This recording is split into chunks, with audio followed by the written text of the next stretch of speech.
Shri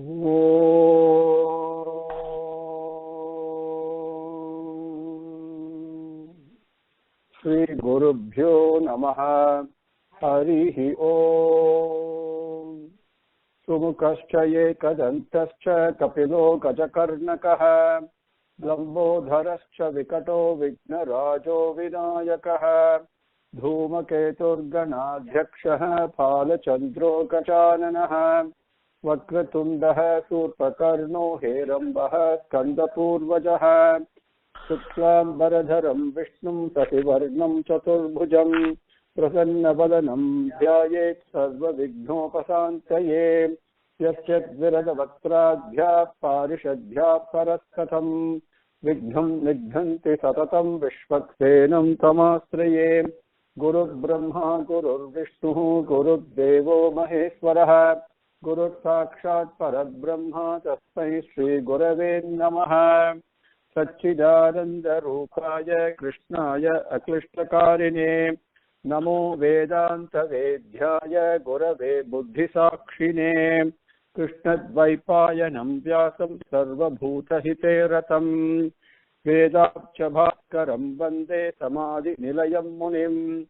Sahasramurte Purushottabhaktya Sahasranetrānana Padabaho.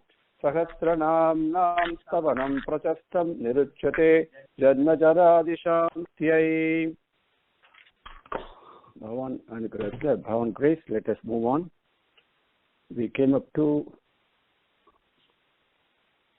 Ishto Visishtas Sishteshtas Sikanti Nagusho Brushaha Krodhaha Krodhakrit Karta Visvabahur Mahidharaha. Next one. Achyuta Pratita Prana Pranado Vasavanujaha Apalidhiradishtanam Apramatta Pratisthitaha. Achyutaha Pratitaha Pranaha Pranadaha Vasavanujaha Apanidhi Adhishtanam Apramattaha Pratisthitaha. Achyutaha. Achyutaya Namaha. We say that. Achyuta, as Swami says, Achyuta means one who is most dependable. Most dependable. Even intuitively, we all pray to Bhagavan. Will we pray to Bhagavan if even for a fraction of a second we have a doubt that he doesn't have the capability to fulfill our request? Will we pray to him? Right? That the beauty is, without us realizing, right, we have 100%. There's zero doubt in our understanding of his ability. Isn't it? So we pray to him. Not only that, see, one of you, can you put what is it, pound 6 or star 6 to mute on the line, please? And if you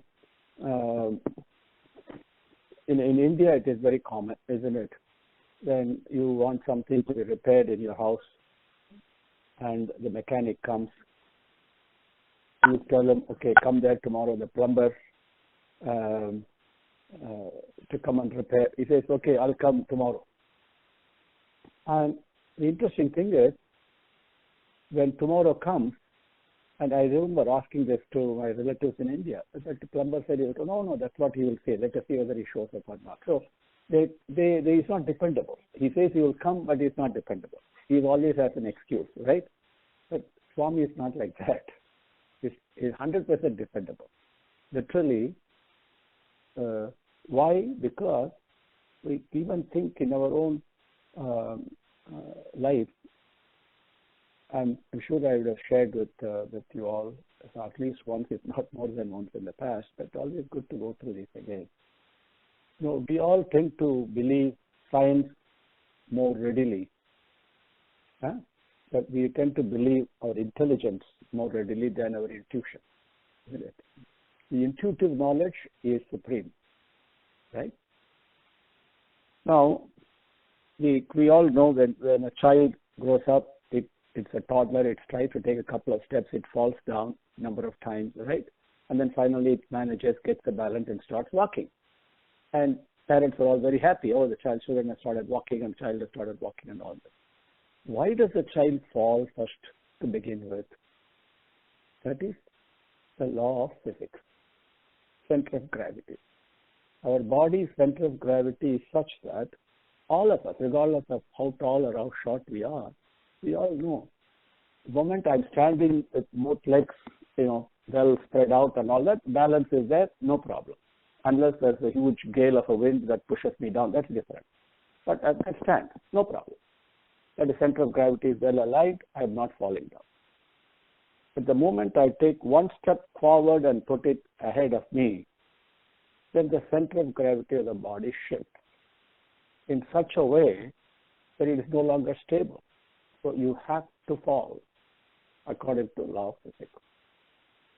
That's why a child falls. But what happens?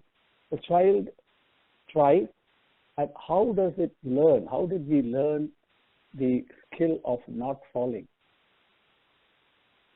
Because we put our faith in our ability that I will not fall.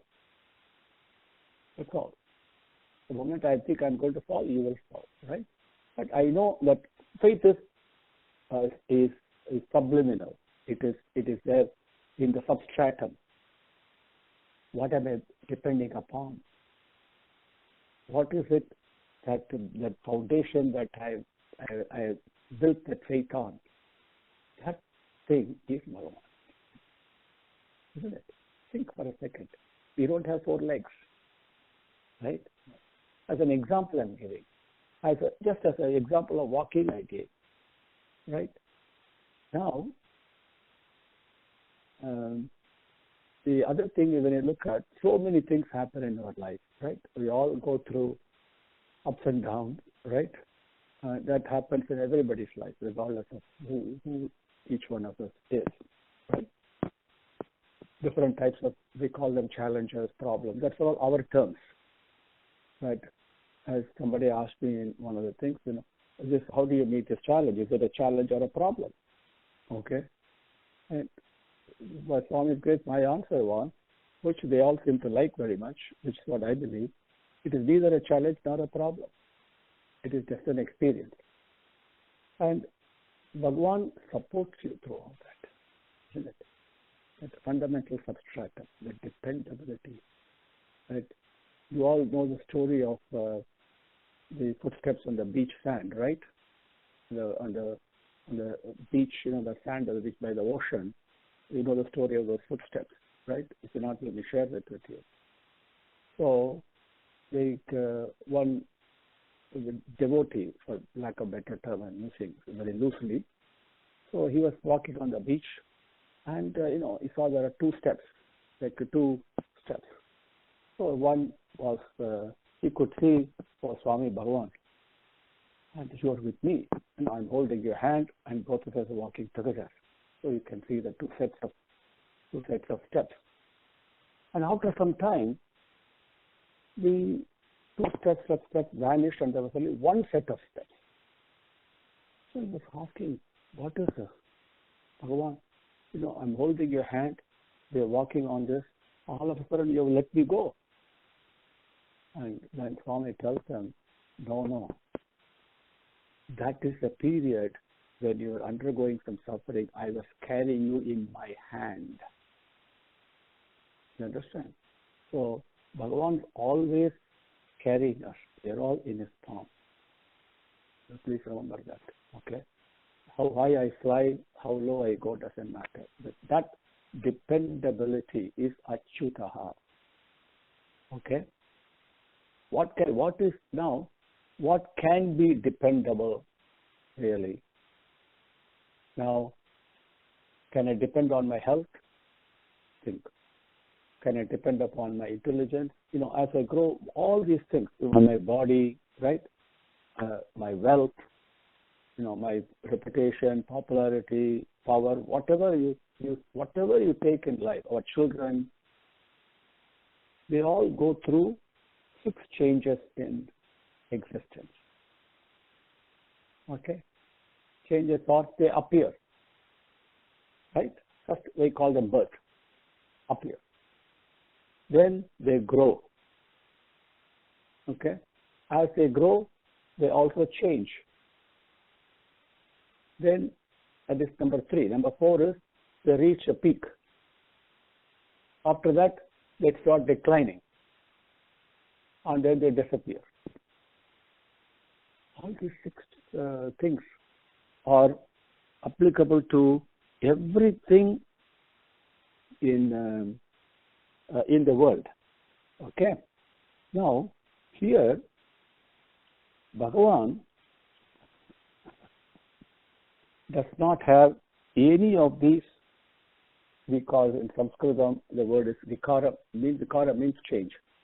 And Shadbhava Vikaram is what Sankara Bhashyam calls it. One who does not have a Shadbhava Vikaram, does not have neither birth, nor growth, nor change, nor reaching a pinnacle, no decline, and no disappearance. That can only be prema. It can only be prema. Even now, if I think of the love that my grandmother showered on me, she is no more. But her love is very much present. Isn't it? You all can recall. Right? What happened?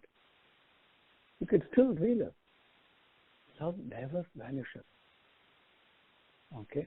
Now it becomes sweeter and sweeter in the company of Bhagavan. That is not mean growth. There is no growth. It is just that Anubhavam is getting deeper and deeper into it. That's all. The same sweetness. Right? So that is Achyutaha. So Achyutaha, Achyuta Prathitaha, Pratitaha, Pratitaha. When the moment the word pra comes, immediately we know it denotes supreme sacredness, the highest place. Right? The pra is very important. Okay. So we say Siddhi. Siddhi means immediately we think of fulfillment. Right? So many sankalpams we have, so many resolutions we have in life. Right? Siddhi, we see that Bhagavan is the one who gives a Siddhi also, right? And he gives a fulfillment also. So, but Prasiddhi, the moment we say Prasiddhi, means we think in terms of reputation. Prasiddhi Petravardo is highly famous. That's the way we think. Actually, Prasiddhi means it is Prasiddhi. That means fulfillment of the highest order. Because of the fulfillment of the highest order, the fame and reputation and what is known as Yashaha and all that, they come as a result of all that. When we even recall Kanchi Paramacharya, what happened? Prasiddhi. They don't care for reputation and fame and all that. It's not in their ken at all, isn't it? But Prasiddhi. How does the Prasiddhi come? What happens, sir? Pratitaha. Pratitaha means when we look at, as Bhagavan says in Bhagavad Gita, you look at the creation, He has given us intelligence, mind. Mind is marveling at the creation. My God, so many things happen. Amazing. I discover something, I understand something, then I go to the next step to unravel the mystery. And when the mystery is unraveled, I feel good. But I'm amazed at the same time. Isn't it? And the more I know, the less I really know. Isn't it? But the amazement is phenomenal. And if you look at just the aspect of creation itself, forget even protection, and then how things vanish, it's amazing, Ascharyam. That aspect of one who's manifesting in a cognizable way. Ekapada Purushan, as we saw in Purusha Suktam, It is so amazing. That aspect is pratitaha, prasiddhi. Right? Can any one of us think Bhagavan to be inferior to me? Can any one of us think that? You know what? I am more capable than Bhagavan. I know more. I'm stronger. I'm wealthier. I'm more powerful. I'm more popular. Can the thought ever come to any one of us? Impossible. Other than, if you're here in the Kasibu, okay, or Kamsa, right? But even then, they also got their lesson. So what is this aspect of this prema that is not only encompassing, but the amazing aspect, the marveling aspect? I can only wonder at it. As all the bhaktas, when they sing the glory of Bhagavan, they are marveling. Where is your end? I can't see. That's what Arjuna says in Bhagavad Gita. Everywhere, I see only you. Marveling. That aspect is pratitaha. So because of that, what they call is Sankara Bhagavan says, because of the marveling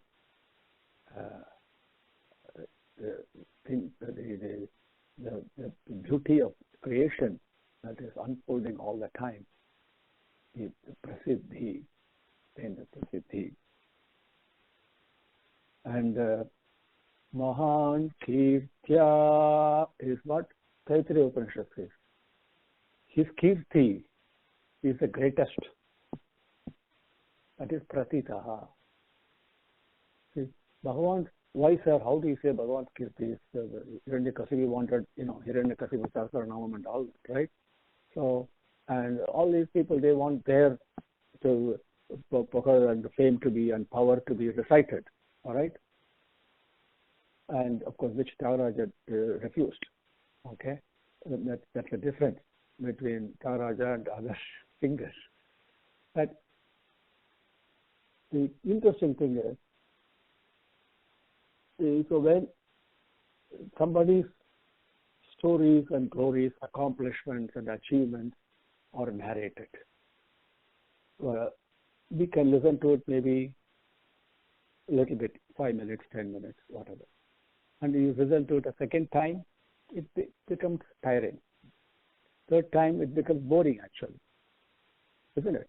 I start reciting my autobiography. I write a book and give everybody a copy and tell what a great thing and all this. Okay, how interesting will it be? I tell you my story.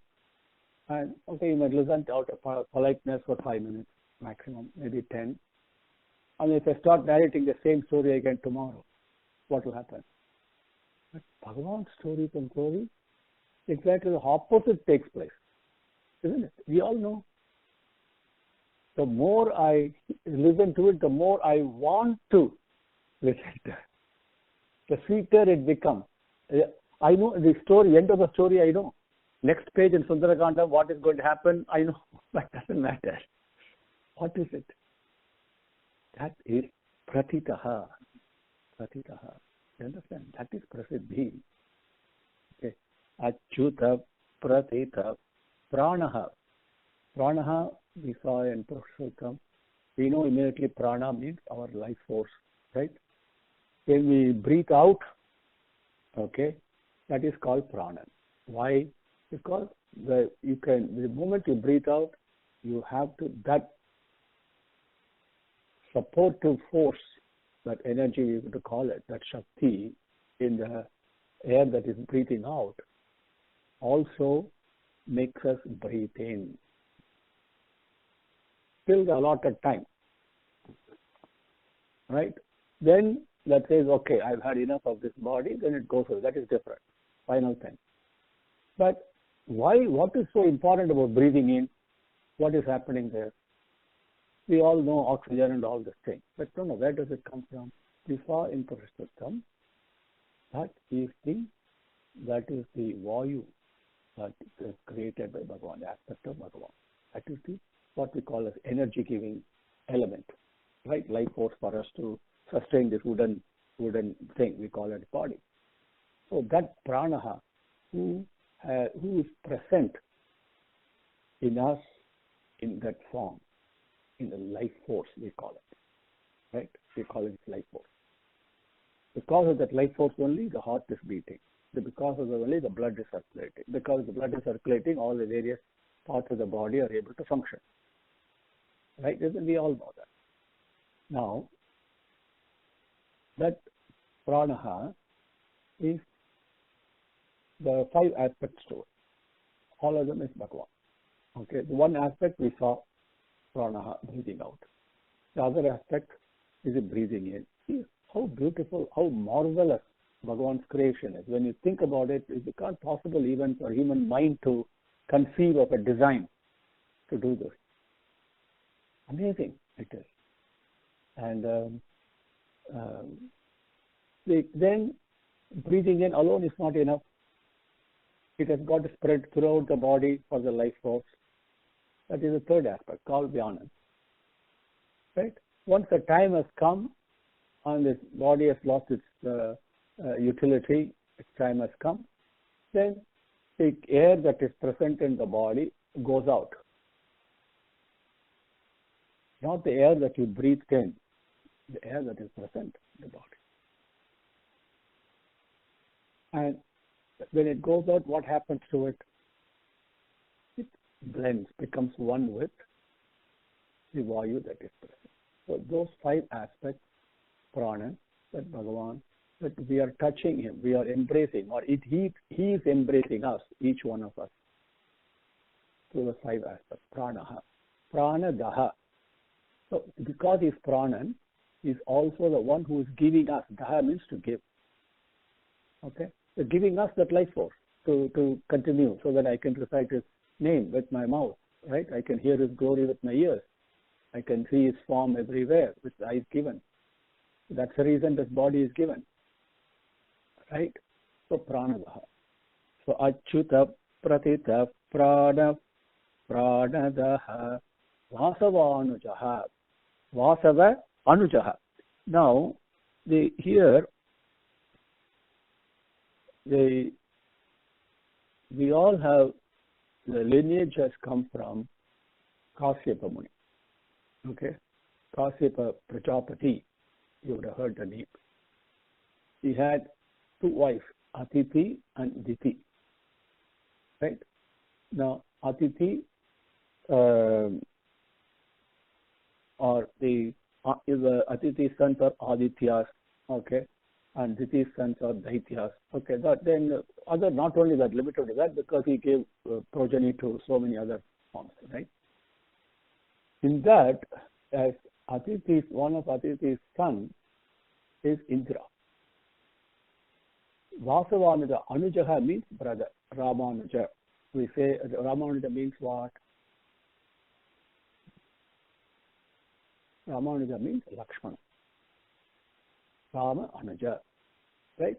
The brother of, even though Rama had other brothers, it denotes Lakshmana mainly. Okay? So Anujaha means brother. Okay? Younger brother. So Rama, it's like that. Vasava Anujaha. So this Vasava Anujaha is Bhagavan, who was born as the younger brother of Indra. Why did he come? Parasara Bhattar says, see, the Akamaha Visa, very important, as the Taittiriya Upanishad says in Brahmananda Valli, that what happens when I leave this body? Okay, how you go through the different stages. And we say, Bhagavan, you are Sachidanandam, Anandam. That Anandam, something that I don't know what that Anandam is. I tasted it, but I really don't know.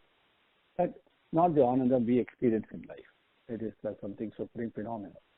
How can I become one with that? So the progress is given in Brahmananda very beautifully.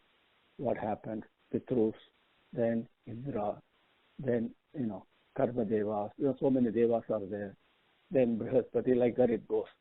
And Indra, and then after that Brihaspati, then after that Brahma, then beyond Brahma it is. So, each stage, how do you progress?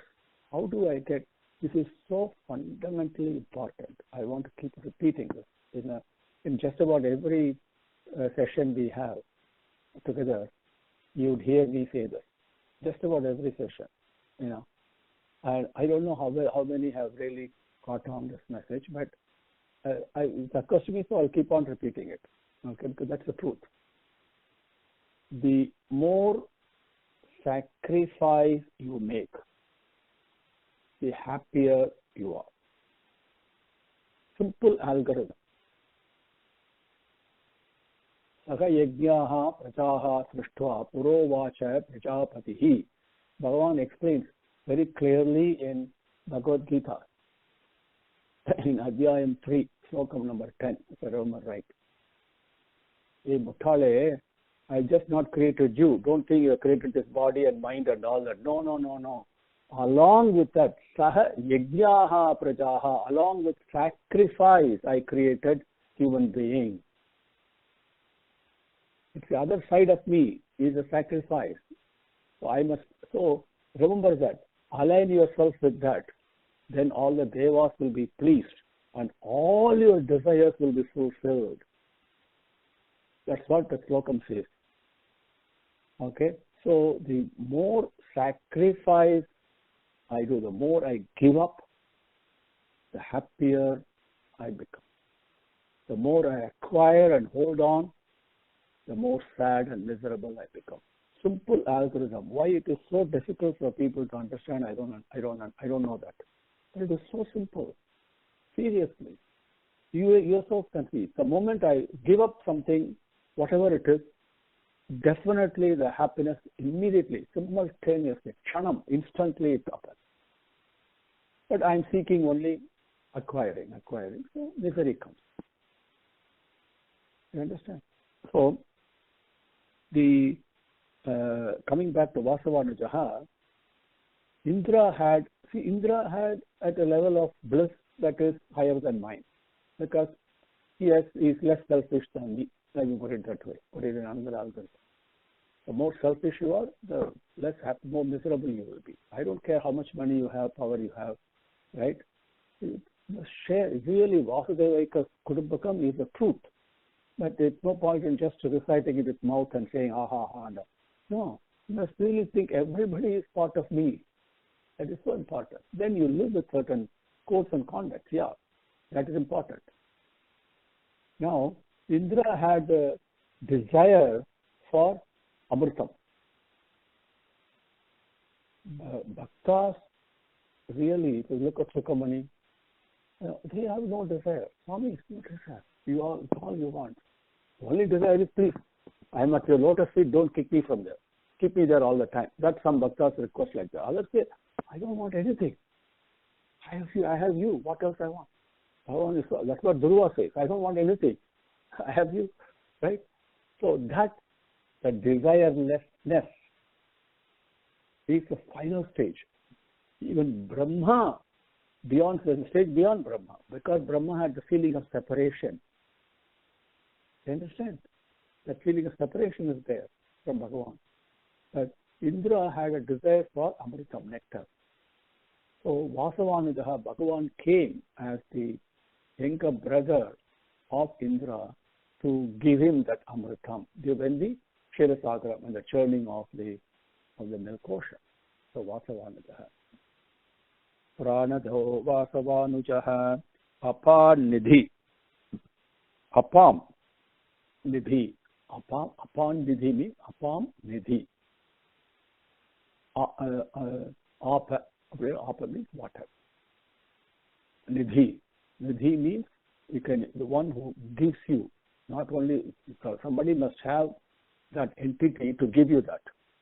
I can give you only what I have. Right? Apam Nidhi is the one who is present in the form of ocean. And oceans are very important for our sustenance. Apam Nidhi. Okay, that's what.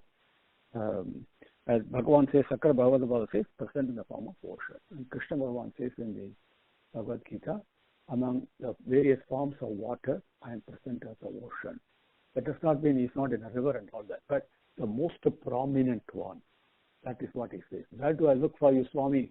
is what Arjuna says. Hey, listen, I'm present everything. But wherever you see that aspect that takes you closer to divinity, that you can cognize, I'm manifesting there, is what he says. Okay. Adhishthanam, as you would have understood from that, Adhishthanam means the Mula Karta, the Mula Karanam, not Karta, Mula Karanam of all creation, Adhishthanam. Okay. Apramattaha. Now, there is a Ritham, Satyam, Ritham is there. Now, regardless of who I am, I cannot escape the fundamental law that is in operation, in creation. Every action has got a reaction. I cannot escape it. The who it is doesn't matter. And Swami himself says, very seldom he interferes with that law. Very seldom. Extreme, like Markandeya case maybe, very extremely seldom. So he just a witness. So what happens? What does it mean? So this law will operate all the time. The reaction will be there for every action all the time without exception. So he will give me what you call the reward, the palan, the result, exactly in relation to what I do every time without fail. Yes. That aspect is apramattaha. Without fail, he gives the result of our action. Paladata. Karmanyevadikaraste, we say that, so the result will come. We say he is a paladata. He'll give. Without fail, he'll give. Now, when, how, to whom, at what time, where, he decides. He does that with the maximum benefit for me. You understand? Paladata. Without fail, it comes. Apramattaha. Pratishtitaha. Pratishtitaha. Again, the word pra comes, right? Tishtitaha. Immediately we know that means something that is established. Right? Tishtita means we know it's established. So pratishtitaha means established in supremacy, the sacredness, in the bliss itself. So one who is always established in his own glory, his own self. But the glory is a wrong word, because looking at it from Bhagavan Swami's angle, he's the humblest of the humble servant. He really is. He's not worried about glory and all. He's just love. But he's always established in that frame. That is Pratishtita. Okay? Achyuta Pratita Pratita Prana Pranado Vasavanujaha Apanidhiradhishtanam Apramatta Pratishtitaha. Very good.